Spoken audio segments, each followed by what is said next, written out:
Empezamos una nueva lección, un nuevo trimestre, un nuevo estudio en esta ocasión. El éxodo de Egipto. Ese es el tema que veremos durante los próximos 3 meses. Y la lección para esta semana es opresión, el trasfondo y el nacimiento de Moisés. ¿Cómo es que el pueblo de Israel llegó a la esclavitud? ¿Qué razones tuvieron también para quedarse en Egipto más del tiempo debido? ¿Cómo es que el Señor levantó de manera milagrosa un libertador? ¿Y de qué manera también los llevó a la libertad? Esas son algunas de las interrogantes que hoy día buscaremos despejar, así que comencemos.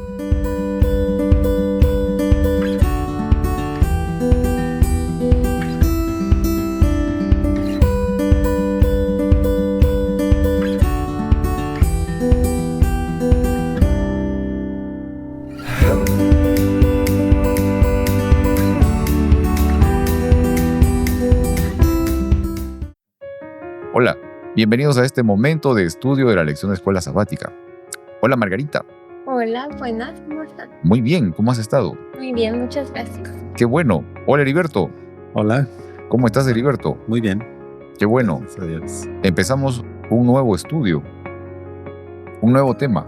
¿Sí? Sí. Éxodo. Éxodo, exacto. Yo creo que va a ser un tema apasionante, va a ser un tema que va a encerrar muchas cosas y de las cuales también podemos obtener muchas enseñanzas. Y de eso justamente vamos a tratar de promover. Recuerden que ustedes también pueden participar, pueden hacer sus preguntas a través de el chat o los comentarios en los videos. Pueden hacer sus preguntas y les agradecemos también por su participación. Aquí yo tengo varias personas que han estado participando durante esta semana, dejando sus comentarios en la última lección y les agradecemos por ello también. Y como les dije, empezamos el estudio de una nueva lección número 1. Tenemos para estos próximos 3 meses, 13 lecciones para que vamos a estar estudiando un tema muy apasionante, que es el Éxodo. ¿Ok? Pero ¿qué tal si empezamos con una oración? ¿Quieres orar, Heriberto? Sí, claro, ¿Sí? oremos. Padre nuestro, gracias te damos por esta oportunidad de poder estudiar una lección más. Sabemos que tenemos mucho que aprender de estos eventos que ocurrieron en el Éxodo. Pedimos que tú nos ayudes a estudiar temas que nos puedan ayudar en nuestra vida vida personal, de cómo nosotros podemos crecer espiritualmente. Gracias, Jesús, porque nos da la oportunidad de poder presentar estas lecciones que sabemos van a ser de un beneficio para nuestros oyentes. Gracias, te lo pedimos en el nombre de Jesús. Amén. Amén. Y quiero leer del libro de Éxodo, el capítulo 2, los versículos 23 al 25. Dice: mucho tiempo después murió el rey de Egipto. Los israelitas, sin embargo, seguían lamentando su condición de esclavos y clamaban pidiendo ayuda. Sus gritos desesperados llegaron a oídos de Dios, quien al oír sus quejidos se acordó del pacto que había hecho con Abraham, Isaac y Jacob. Fue así como Dios se fijó en los israelitas y los tomó en cuenta. Fíjese que es interesante todo esto y obviamente hay una cuestión ahí, digamos, dentro de lo que significa el Éxodo. Estos versículos de Éxodo capítulo 2 mencionan un asunto bastante interesante y es el hecho de que dice que los israelitas clamaban a Dios y estaban también pidiendo o generando gritos de desesperación por su condición. No sé si este asunto es estrictamente literal, o sea, esta parte de gritos, pero probablemente algunas personas, algunos israelitas, también estaban siendo afectados por el tema, quizás por el tema cultural también, que es algo que vamos a tratar de ver hoy día. O sea, cómo es que el ambiente, el entorno en el que ellos vivían, no solamente en esclavitud, sometidos físicamente, no civilmente, sino que también estaban sumergidos, estaban viviendo dentro de una comunidad, una sociedad envuelta también en el paganismo, en la idolatría. Probablemente alguna de estas cosas estaban impactando también, a pesar de que esta gente trataba de mantener su religión, sus ideas, sus filosofías, trataban de mantenerlas vivas en el tiempo. Pero sin embargo, ah, la Biblia expresa justamente este tema de que ellos llegaron a este punto de clamor por la manera tan dura en que eran constantemente tratados. Ahora, hablemos tal vez un poco respecto al trasfondo histórico, ¿no? El contexto histórico, cómo es que, digamos, la nación de Israel llegó a convertirse o llegó a establecerse como esclava dentro del territorio de Egipto, ¿no? Y quizás podemos un poco conversar en esta parte, ¿no? La parte del trasfondo, el contexto histórico, ¿no? Quiero leer del libro de Éxodo, el capítulo 1, y vamos a ver cómo es que el libro de Éxodo justamente empieza. Capítulo 1, versículos del 1 al 7. Y dicen: estos son los nombres de los hijos de Israel que, acompañados de sus familias, llegaron con Jacob a Egipto: Rubén, Simeón, Leví, Judá, Isaacar, Zabulón, Benjamín, Dan, Neftalí, Gad y Aser. En total, los descendientes de Jacob eran 70. José ya estaba en Egipto. Murieron José y sus hermanos y toda aquella generación.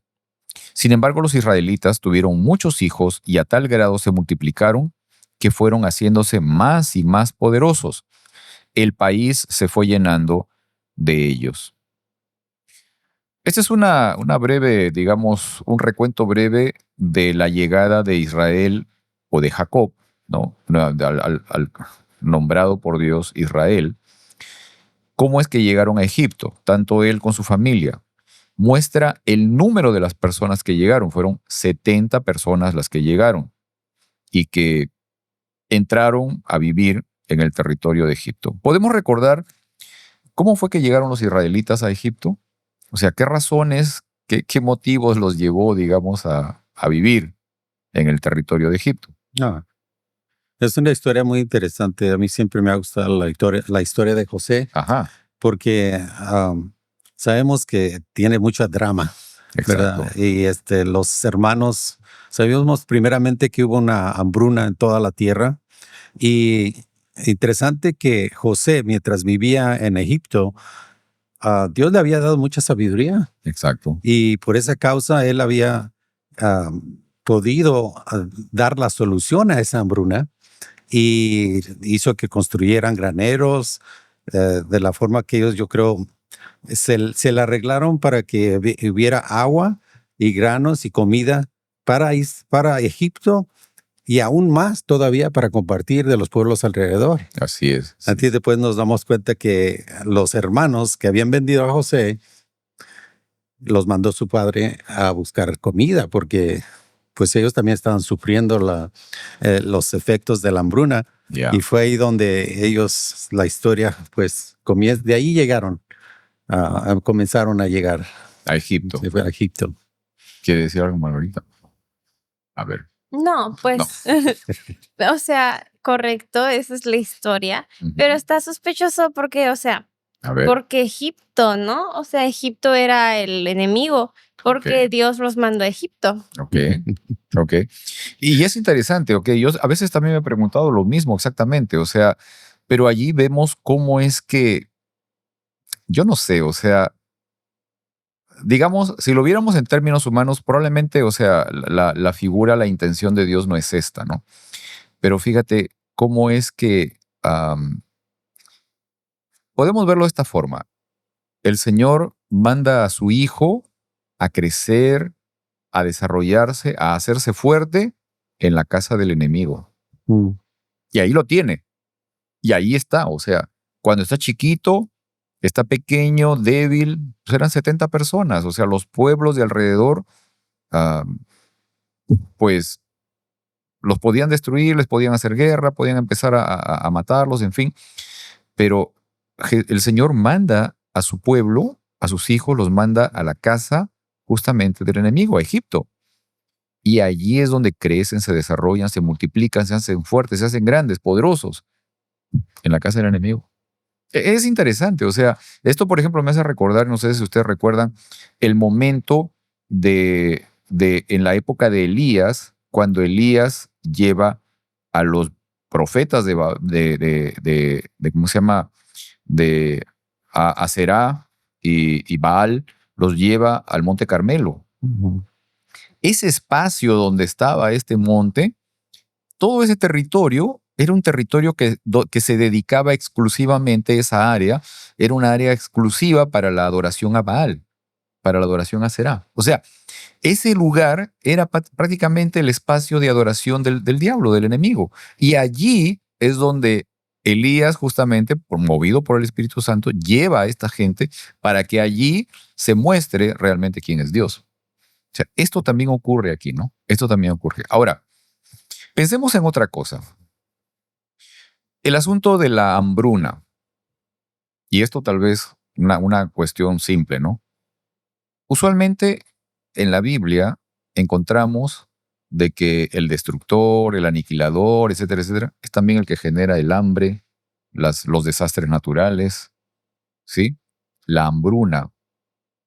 Si la hambruna fue causada por el enemigo, nos podemos dar cuenta cómo es de que el Señor busca proteger a sus hijos a través de una situación un tanto, digamos, ah, promovida por el mal, porque de esa manera fue que llegó José a Egipto, Ujú. producto de la envidia, producto del intento de matar al hermano, es que José llega a Egipto. Pero estando en Egipto, encuentra la oportunidad y el Señor permite que José más bien se encumbre. Y es eso lo que al final les da la posibilidad de entrada a los 70 miembros de la familia de Israel para que se establezcan en Egipto y no mueran por el hambre, generado por el enemigo. ¿Sí? Esta es una forma maravillosa realmente de cómo es que el Señor actúa. Sí, pero también, Pedro, podemos decir que desde la entrada del pecado el pecado al mundo, el clima todo se deterioró. ¿Ok? ¿Ok? Y hay ciclos de hambre. Yo creo que a veces le queremos echar la culpa al Satanás o a Dios, a uno de los dos, ¿verdad? Pero yo creo que muchas veces, por causa simplemente del pecado que entró al mundo, ¿Ok? el clima totalmente se descompuso. Y Bueno, si causa, vemos... aún hasta nuestros días, Ajá. en unas áreas causa hambre, no hay agua, en otros hay abundancia. Ok. So, Bueno, tal vez si vemos el tema del pecado como generador de todo ello, de todas maneras encontramos una Sí. responsabilidad en un lado. Yep. En fin, el hecho es de que el Señor siempre se acerca a sus Ujú. hijos para proveer salvación. Eso es lo Exacto. importante. Ujú. Eso es lo interesante. Ahora, ah, ¿por qué creen ustedes de que el Señor justamente mandó al pueblo de Israel a entrar dentro de Egipto, que era, digamos, el centro del paganismo, el centro de la idolatría, ¿no? Muchos dioses, muchas creencias, magia, asuntos satánicos, o sea, todas esas cosas eran la práctica, eran la forma de vida de esta gente. Su forma de vida estaba ligada a sus creencias religiosas y la creencia religiosa de esta gente en ese tiempo era totalmente distante, era opuesta totalmente a la verdad de Dios. O sea, ¿por qué creen ustedes de que el Señor justamente pone a su pueblo dentro de este lugar? Yo creo, mira, acabamos de terminar de estudiar de Babilonia, cómo Daniel estuvo en Babilonia y el impacto que tuvo al él con Nabucodonosor, tener una interacción en la que Nabucodonosor llegó a conocer al Dios verdadero. Ajá, Yo creo que Dios tiene un interés a alcanzar a estos pueblos que se han retirado tanto del Dios verdadero, que usa estos medios ok. aún para traer, podemos decir, persecución al Ujú. pueblo de Dios, Ujú. porque no simplemente porque son buenos, pero que ellos también, o sea, podemos, no decir nosotros somos pueblo de Dios y fallamos. Ahora, podemos nosotros también caer en ser esclavos, pero a la misma vez es interesante cómo Dios usa estos casos para ayudar a las dos partes. Ok, Aún así, en este caso, al pueblo de Israel y a la misma vez al pueblo de Egipto. también, ok, ¿Verdad? sí. ¿Qué dice Margarita? O sea, no estoy segura de lo que pienso porque no creo que Dios haya necesitado esto. pero pienso que Egipto era potencia. Entonces, yo creo que los israelitas no eran potencia. Ujú. Y hay mucho que aprender de los países potencia. Tienen unas organizaciones muy buenas de gobierno y por alguna razón están avanzando. En su momento tenían algún tipo de estructura, de construcción, sabían cosas, o sea, tienen cosas de cuáles aprender. Entonces, los israelitas entraron y de ahí pueden tomar forma de estructurar sociedad, diferentes cosas. Pero no sé, o sea, por eso no estoy segura de esto, porque después tuvieron que salir y aprender todo nuevo. Entonces, no sé para qué aprender algo para luego salir y aprender todo nuevo. Por eso no estoy segura de lo que pienso, pero pienso eso que también, o sea, o sea, todo me gusta relacionarlo a la vida de ahorita. Entonces, yo Ok. estoy pensando, por Ujú. ejemplo, los hispanos estamos en Estados Unidos y ahorita estamos siendo queriendo, no que no quieren que estemos, o sea, algunos, ¿verdad? Ujú. Yo siento como que en ese sentido, como que estamos en una situación similar, algunos hispanos, ¿no? Entonces, unos hispanos se fueron de su tierra para poder proveer a su tierra, porque porque no había dinero. ¿Cómo iban a ganar? Era venirse acá y mandarle a la familia, ¿no? Entonces se quedaron acá y ahora nos hemos multiplicado mucho y somos muchos. Y bueno, y después ya no quieren que estemos porque estamos quitándole trabajo a los de acá, ¿no? Según. Y me hace pensar en este tema, igual que Faraón, y tenía miedo porque eran muchos y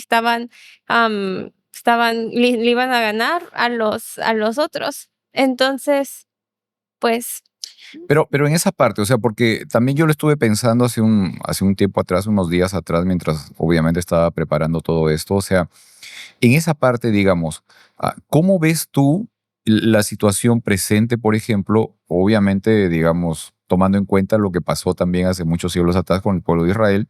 O sea, ¿qué importancia tiene esto? O sea, el hecho de que, por ejemplo, la familia hispana o personas que vinieron de otros países se establezcan aquí y crezcan y se hagan más fuertes, etcétera, etcétera. O sea, ¿cuál es digamos, el sentido que tú le encuentras a todo esto y el valor, sobre todo, enfocado dentro de un contexto netamente religioso o espiritual? ¿No? pues yo como primera generación, todavía soy primera generación. Entonces eso, o sea, todavía tengo todo así de mi familia y los traumas de inmigrante, ¿no? Pero es muy diferente una primera generación a una segunda generación. Claro, claro. Entonces, como primera generación, aprecio mucho el trabajo y el esfuerzo que le tomó a mis padres estar acá y todo lo que han crecido y aprecio mucho las oportunidades que tengo gracias a eso. Entonces, mi educación, experiencias, cosas que no hubiese imaginado si no hubiese sido por ese esfuerzo. Y y gracias a eso he podido salir, viajar y tener ideas más grandes y planes mayores. En ese Claro. sentido, pienso, o sea, yo como Moisés, ¡ay! A No, ver, pero claro, sí, sí. Moisés estuvo pudiendo estudiar, por ejemplo, en el Harvard De de Egipto, Egipto claro. y tuvo educación máxima gracias a, pues, estar en esa situación. Ujú. Exacto. Ahora, digamos, por ejemplo, en tu caso, Margarita, ¿qué es lo que tú encuentras que tú, bueno, tú estás contando lo que tú, digamos, has podido recibir como beneficio también de justamente de la, digamos, de esta parte ¿no? De tu llegada a este país, etcétera, etcétera. Pero, digamos, ¿cuál es la parte que tú también entregas, o sea, a la sociedad en este país y con, teniendo como base los principios, las costumbres, la cultura que viene de tus orígenes también? Sí. Entonces, como estos estudios, los hispanos somos muy fuertes en familia, en cultura, en religión, en la fe. Entonces, todos esos valores que tenemos, la mayoría de los hispanos se vuelven conservadores una vez que se regularizan en Estados Unidos. ¿Por qué? Porque los valores conservadores se alinean un poquito más con los valores hispanos, porque hay religión, hay familia, hay cultura, hay fe y tradición. Nos gusta mucho la tradición. Esas cositas, pues realmente mantienen a la familia unida. Y una familia fuerte, una familia funcional, es un buen bloque para la sociedad. Entonces, el bloque más simple o el bloque más fundamental para construir una sociedad es una familia.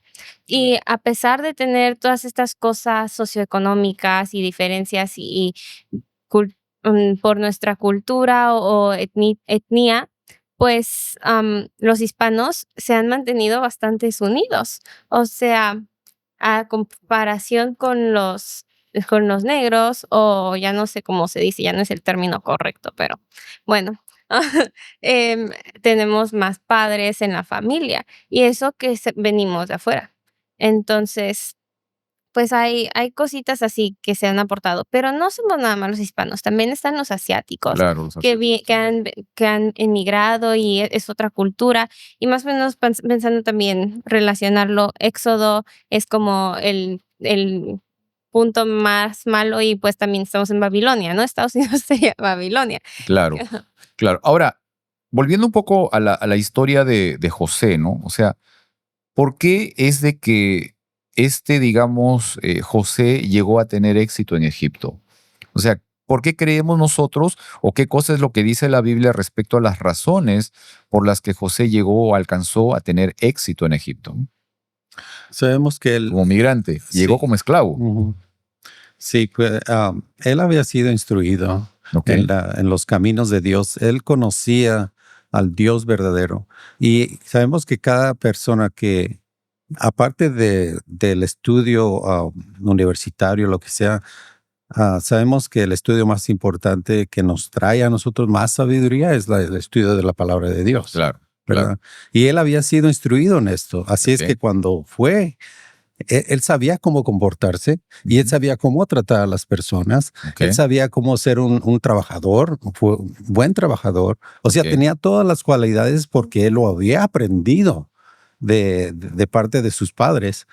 Y esto me lleva al mismo punto de que hoy, o a la misma vez que estamos siendo, puedo decir, perseguidos por ser hispanos, quizá Dios tiene un plan también, ujú, porque Él quiere que otras personas que quizá no lo hayan, no lo conocen todavía, que ya que nosotros tenemos ese conocimiento, quizá podemos ser nosotros ser un José en nuestra tierra también. ok, ok. Es interesante una cosa, o sea, porque por ejemplo en el caso de la experiencia de José, la Biblia dice que tanto Potifar como el faraón, como el carcelero, Ujú, pudieron reconocer que el Espíritu de Dios estaba en él. ujú, Es interesante esto. Ahora, eso me lleva a otra pregunta porque, por ejemplo, nosotros como cristianos usualmente y mayormente, bueno, nosotros en nuestra denominación incluso, afirmamos de que para que una persona esté calificada, habilitada para poder enseñar la palabra, para poder, digamos, llevar adelante el ministerio o un ministerio, tiene que ser una persona instruida dentro del punto de vista académico, ¿no? ujú, ¿Ok? Pero ¿cómo es que estas personas que pertenecían más bien a un pueblo pagano, que estaban rodeados de una cultura netamente politeísta y de idolatría, me refiero al carcelero, a Potifar, al faraón, pudieron reconocer que el Espíritu de Dios estaba en José y temieron? ujú, ¿Cómo puede ser esto? O sea, porque incluso si consideramos del otro lado, los hermanos de José, en lugar de reconocer que el Espíritu de Dios estaba en José, lo aborrecieron, envidiaron a José, buscaron matarlo y lo vendieron como esclavo. ujú. ¿Cómo podemos entender esto, no? O sea, ¿cómo puedo entender el hecho de que una persona con una formación totalmente distinta a lo que significa la verdad bíblica puede reconocer y temer a Dios, y una persona que, por el contrario, fue formado dentro del contexto bíblico, más bien rechaza a otra persona que posee el Espíritu de Dios. Ya. ¿Cómo es esto? ¿Sabes lo que me pone a pensar? Es lo mismo del caso de Nabucodonosor y Daniel. Nabucodonosor no pudo encontrar a nadie que le pudiera descifrar el sueño que tuvo, ¿verdad? Ujú. Solamente Dios a través de Daniel se lo pudo demostrar. Y las personas cultas, las personas estudiadas, ellos reconocen cuando hay algo que ellos no tienen a través de la persona por la que está siendo mostrado. Así es que Ok. en este caso ellos reconocían que aunque ellos tenían el conocimiento de varias generaciones de estudios, aunque era pagano, Ujú. pero él conocía que los dioses tenían poder y no habían conocido a nadie, así como también José, que pudiera hacer las cosas que él hizo y ellos reconocieron. Ok. Fíjate que es interesante, mira Margarita, es interesante que José llega a Egipto como esclavo Ujú. y llega, esto digamos es generado por un grupo de personas que son sus hermanos, que tienen digamos un perfil de conducta o manifiestan determinadas características de la conducta humana y por esa razón al final lo llegan a vender y lo mandan a Egipto. Ok. Pero muchos años después, los israelitas se convierten en esclavos en Egipto, ¿ok? Y esto es debido también a, a la reacción de un grupo de personas encabezados por el faraón de ese momento, quien por ciertas conductas o manifestaciones de conducta humana hace que los israelitas sean convertidos en esclavos. O sea, ¿nos damos cuenta de esto? ¿Qué patrón de conducta humana podríamos reconocer en esto? O sea, tanto en los hermanos de José como en las autoridades en el momento en que convirtieron esclavos a los israelitas. ¿Qué aspectos de la conducta humana podemos reconocer que se parecen en estos dos grupos de personas? Por ejemplo, les doy una... Había envidia, Ujú. había miedo. ¿Qué otras cosas más podemos reconocer que había? Pues a mí más me resaltó el miedo, o sea, El fue miedo, miedo. el miedo. Ahora, ¿cómo es que estas manifestaciones de conductas humanas hoy, en el presente, impactan y aparecen también incluso dentro de nuestras congregaciones, dentro de nuestra sociedad, en nuestra comunidad? Pero como digo, incluso lo peor, o sea, dentro de nuestras propias congregaciones, aparecen también estos sentimientos. Muchas veces de nuestros propios dirigentes, o sea, estos sentimientos, ¿no? De temor, de miedo, de perder el poder, y entonces de esa manera prefiero aniquilar, ¿sí? Prefiero exterminar aquello que puede ser algo que me arrebate el primer lugar a mí, ¿no? Ese tipo de acciones es algo que ocurre, Está también la inseguridad, peor, obviamente, ¿no? ¿verdad? Porque hoy en día yo pienso que es lo que se ve más bien, porque el país, yo lo veo de esta manera, se siente inseguro. Ujú.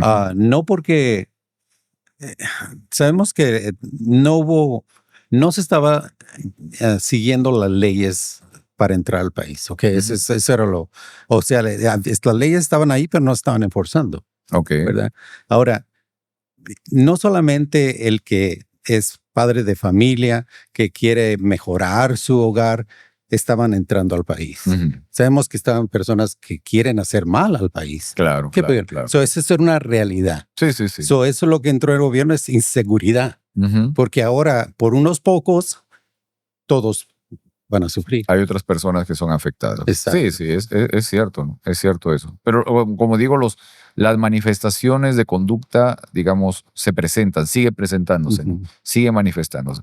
Yeah. Eso también, por ejemplo, me deja ver una cuestión que quizás la podemos ver un poquito más adelante, y es cómo, por ejemplo, en el caso del pueblo de Israel que se convirtió en esclavo, producto justamente del resultado del miedo, de la reacción de las autoridades de ese momento.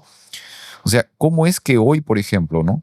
Mi seguridad se puede ver alterada o rota de una forma repentina, ¿no? O sea, sumamente rápida, ¿no? ¿Sí? Puedo perder, digamos, derechos, libertades, ciertas condiciones o beneficios de un momento a otro, por cambios sencillamente en lo que se refiere a la perspectiva o a las intenciones de quienes están liderando en su momento. Yeah. Puede pasar. Ok. Quiero que podamos ver otra cosa que me pareció muy interesante. Quiero leer Éxodo capítulo 2, versículos del 1 al 3. Y dice esto: Hubo un levita que tomó por esposa a una mujer de su propia tribu. La mujer quedó embarazada y tuvo un hijo, y al verlo tan hermoso lo escondió durante 3 meses. Cuando ya no pudo seguir ocultándolo, preparó una cesta de papiro, la embadurnó con brea y asfalto. Después puso en ella al niño y fue a dejar la cesta entre los juncos que había a la orilla del Nilo. Es interesante porque podemos encontrar un poco de los antecedentes que ocurrían en el momento del nacimiento de Moisés, ¿no? ¿Qué cosa estaba pasando en el momento en el que Moisés nace, ¿no? ¿Cuál era la situación, además de ser esclavo el pueblo de Israel? O sea, ¿qué cosa es lo que estaba pasando en ese momento?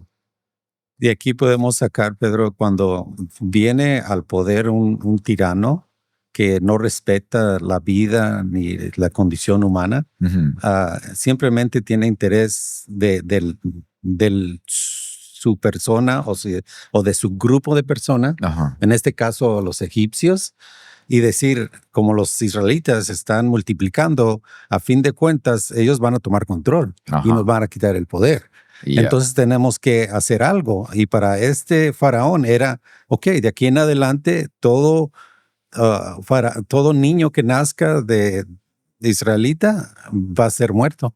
Claro. Y es un extremo que a veces uno se pone a pensar el temor que estaba ocurriendo en las madres, en los padres en este tiempo, que al saber que estaba embarazada sabía que era una muerte segura para su hijo.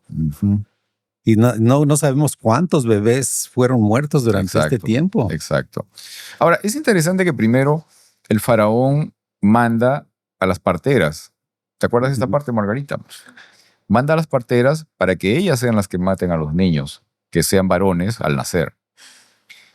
Pero las parteras hacen algo particular y eso lo vamos a comentar en un momento. Yo creo que es muy, muy interesante eso también. ¿Ok?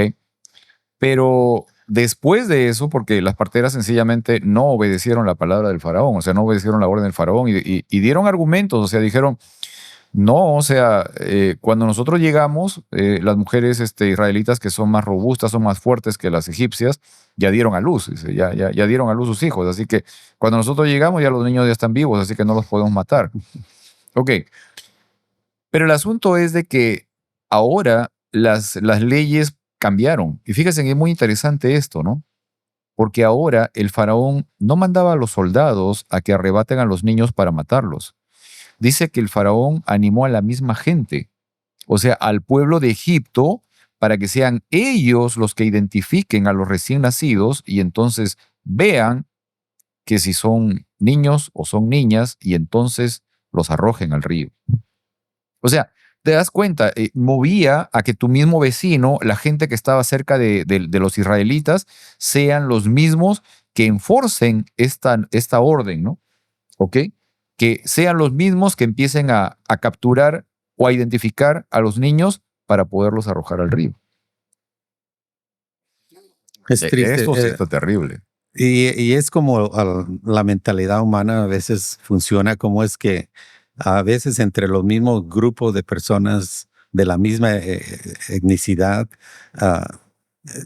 por miedo o por querer también tener poder, se vuelven mismos acusadores de sus propias personas, de su propia gente. Exacto. Y eso creo que también está pasando en la actualidad. También, en el presente.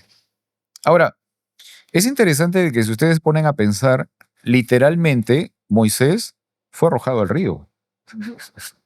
¿Sí o no? Ujú. Exacto. O sea, Moisés no dejó también de ser arrojado al río, él también fue arrojado al río.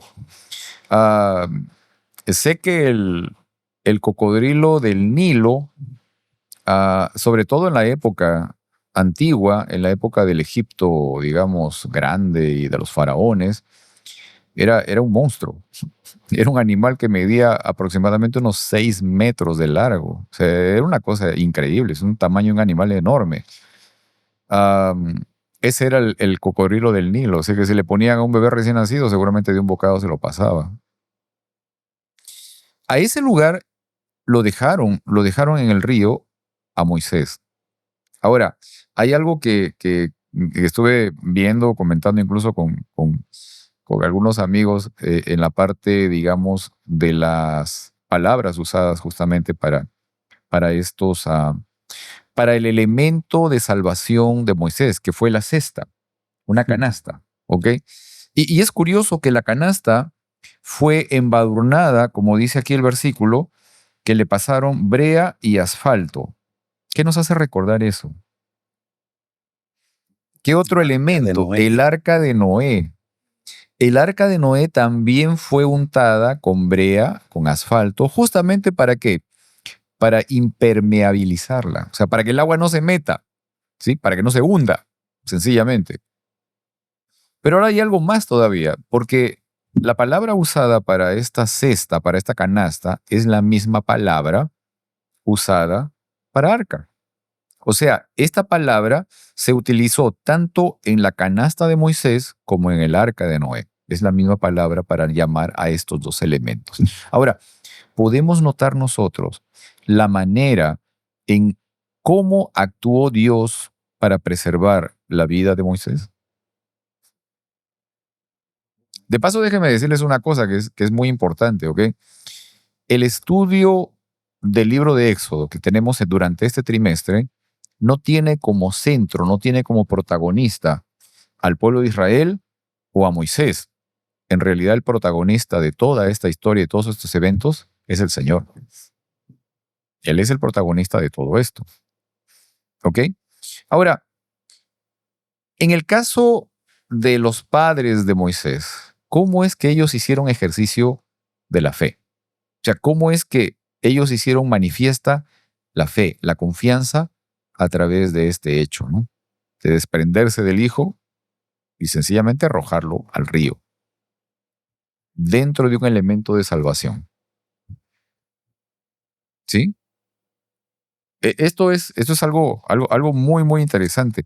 Ahora, pero para nosotros, ¿cómo ejercemos nuestra fe hoy? Nosotros. ¿Cómo es que nosotros hacemos uso o manifestamos la fe, la confianza en Dios, hoy en el presente? ¿De qué formas? Bueno, sabemos que así como hubo un arca en el diluvio, Dios usó también a los padres de Moisés para construirle un arca para que Moisés fuese salvo. Ujú. Ah, sería para nosotros hoy tenemos también una arca que nos puede salvar. Y a veces pensamos el arca la ponemos de una manera equivocada. Pensamos que es esto o es aquello o es lo otro. Pero tenemos que estar bien seguros cuál es esa arca, Ok. porque en realidad esto es de vida o muerte. Exacto. Si nosotros entramos en una arca que no es y la que pensamos que pudiera ser y nos pudiera salvar y a final de cuentas no es, nos va a llevar a la perdición. Hay personas que probablemente creen que su arca es su denominación. ¿Mm? ¿Será esto correcto? O simplemente cierta creencia, Ajá. nada más, ¿verdad? ¿Qué Ah, dice Margarita? No, pues no pienso eso. ella No va a pienso estar eso. pensando. Ah, no, definitivamente. ¿Cuál es tal vez el elemento de salvación en el cual hoy día debemos fijarnos, ¿no? A ver, vamos a ir pensando en eso, ¿ok? Otro tema más que está metido aquí, y justamente lo comenté hace un momento, pero que quería pasarlo para ahora. Éxodo capítulo 1, versículo 17 dice, respecto de las parteras que el faraón mandó para que justamente en el momento en que nacieran los niños varones, hijos de israelitas, los mataran. Y dice, la Biblia dice que ellas temían a Dios y no siguieron las órdenes del faraón. Pregunta aquí, o digamos, me causa mucha duda, o sea, y curiosidad. ¿Cómo una persona pagana, criada en el paganismo, rodeada de una cultura de paganismo, de idolatría, liderada por un rey pagano y con amenaza de muerte incluso, o sea, contra sus vidas, pueden llegar a hacer lo bueno? ¿Cómo es que estas mujeres llegaron a temer a Dios y dejaron a un lado la orden del rey, incluso a riesgo exponiendo sus propias vidas? Yo creo que, ¿Cómo es esto? Pedro, esto de la moralidad que Dios ya ha puesto en el ser humano, de reconocer qué es lo que es bueno y qué es malo, no nos necesitan alguien decir o necesitamos nosotros leerlo. Sabemos por naturaleza que el matar es malo. Ok. Period, aquí como dicen. O el robar, sabemos, nadie nos va a decir que el robar es bueno, a menos que lo has hecho con tanta frecuencia que ya te hizo normal para ti, ¿verdad? Pero en realidad Dios ha puesto ya ese sentido de moral, de lo que es bueno y de lo que es malo. Y aunque el rey o que la ley diga que cierta cosa se tiene que enforzar, nosotros debemos de saber la diferencia y saber de que si algo va en contra de la ley de Dios, entonces es mejor seguir a quién. Obedecer a Dios antes que a los hombres. Ok. ¿Verdad? Ok. ¿Qué piensa Margarita? Estoy de acuerdo. Es una como ley intrínseca que cuando a algo no le cuadra y no está bien, si uno no le hace caso, se va corrompiendo y lo va perdiendo. Pero cuando uno hace caso, es el Espíritu Santo. Ok. Y entonces, ¿cómo es, por ejemplo, que para que una persona pueda entrar en una denominación religiosa, primero tiene que aceptar las creencias, las doctrinas, lo que se enseña en esa denominación? Y estoy hablando del cristianismo general, porque esa es la cuestión, ¿no? Ahora también. Yo Sí. no pienso que debería ser así, porque cuando Pablo bautizaba era, ¿estás convencido que porque ahora es por el Espíritu Santo? Y yo sí, bueno, te bautizo y ya. Y O ya sea, no está. sabía nada y nada más era convencerse y se bautiza. Y ya. Ujú. Yo creo que sí hay algo básico del que nosotros tenemos que dar testimonio al principio, Pedro. Ujú. Y es de que si nosotros creemos que Jesús es el Hijo de Dios y que murió por nosotros para el perdón de nuestros pecados, es lo básico. Ok. ¿Verdad? Ok. No de que si dejaste de hacer esto o dejaste de hacer aquello. No, ese es lo básico. Exacto. Reconocer que Dios, Jesús, es el Hijo de Dios y que vino a morir por nosotros y que Él puede darnos perdón por nuestros pecados. Eso es lo fundamental, ¿no? Eso es lo fundamental. En todo momento, eso es lo fundamental. Ok. Quiero ir a esta última parte. Éxodo capítulo 2, versículos del 11 al 14. Dice: Un día, cuando Moisés ya había crecido, fue a ver a sus hermanos de sangre y pudo observar sus penurias. De pronto vio que un egipcio golpeaba a uno de sus hermanos, es decir, a un hebreo. Miró entonces a uno y otro lado y al no ver a nadie, mató al egipcio y lo escondió en la arena. Al día siguiente volvió a salir y al ver que dos hebreos peleaban entre sí, preguntó al culpable: ¿Por qué golpeas a tu compañero? ¿Y quién te nombró gobernante y juez sobre nosotros?, respondió aquel. ¿Acaso quieres matarme a mí como mataste al egipcio? Esto causó temor a Moisés, pues pensó: ya se supo lo que hice. Esta parte también encierra muchas cosas muy interesantes. Primero, ¿no?, la parte de que dice aquí al comienzo de estos versículos, dice que Moisés, ya crecido, fue un día a ver a sus hermanos de sangre y pudo observar sus penurias. Recordemos que para este momento Moisés ya tenía más o menos unos 40 años. Pero ¿cómo es que él, habiendo sido criado en el palacio, ¿cómo se llama? En la Harvard de Egipto, ¿no? De Egipto. ¿Ok? Dentro de, digamos, de la cultura egipcia, siendo un líder militar, muy probablemente, siendo criado como líder político, etcétera, etcétera, él todavía mantenía ese sentido de arraigo, de conexión con el pueblo hebreo. ¿Cómo podemos explicar esto? O sea, ¿qué pasó ahí, no? ¿Cómo fue esto? ¿De dónde vino todo esto, no? Bueno, sabemos que si él hubiese matado al israelita, no hubiese pasado nada. El problema fue que mató a un egipcio. Ok, Mató a uno de su propia clase, de su propia gente, ok. ¿verdad? Y sabemos que pasó tiempo con su mamá. Ujú. Entonces, pues dice Proverbios, instruye al niño en su camino y cuando crezca no se apartará de él. Y bueno, Ajá. entonces, pues ahí queda lo que uno aprende. Ujú. Proverbios 22:6, ¿no? Instruye al niño en su camino, que aun cuando sea viejo no se apartará de él. Esta es una parte muy interesante, muy importante. Ahora, la narración dice que cuando Moisés vio a los dos hebreos peleándose, fue a separarlos, ¿no? O sea, diciendo, oye, básicamente, y ustedes son hermanos, por qué se pelean, no? Pero uno de ellos ya le encaró el hecho de que había matado al egipcio, ¿no? Y él pensó de que nadie lo había visto. Sí, nadie lo había visto. O sea, yo no sé, digamos, me imagino la situación y ustedes tal vez pueden quizás visualizar el momento, ¿no? Probablemente, en el mejor de los casos, en el lugar solamente estaban el egipcio y el hebreo. El egipcio que estaba golpeando al hebreo y Moisés que estaba llegando y lo vio. Pero probablemente el hebreo lastimado después se fue o el egipcio se movió a otro lado. Y entonces, sin que nadie lo viera, supuestamente, es que allí Moisés mata al egipcio. Probablemente lleno de enojo, lleno de cólera, con rabia, con fastidio, con frustración, con un montón de sentimientos encima, fue y mató al egipcio.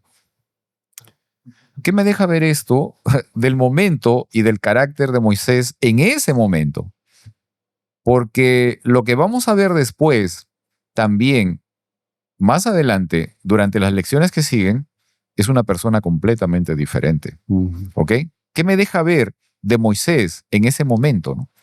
Sí. Fíjese que hay algo Bueno. interesante, por ejemplo, en el tema de leyes, en el aspecto legal, cuando se comete un crimen, se castiga con más severidad, digamos, se castiga, se penaliza con mayor fuerza cuando se mide la intencionalidad de la persona.